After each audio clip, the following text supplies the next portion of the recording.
Ano na Kuya Kim, what's up yo? Part 2 na tayo sa ginagawa nating cart na pang ice scramble. So nag-prepare na ako ng plain sheet para sa ating gagamitin.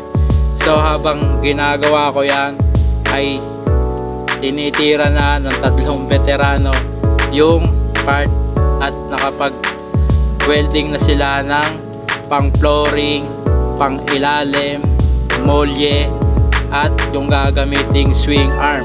So yung gulong na yan ay dala ng customer at yun daw ang gagamitin natin.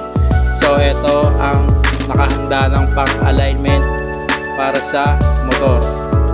So yan, at nakabang na yung sa taas na paglalagyan ng gamit. So may additional yan na steel matting na ginagawa na ni Kuya Toto, kaya pasok!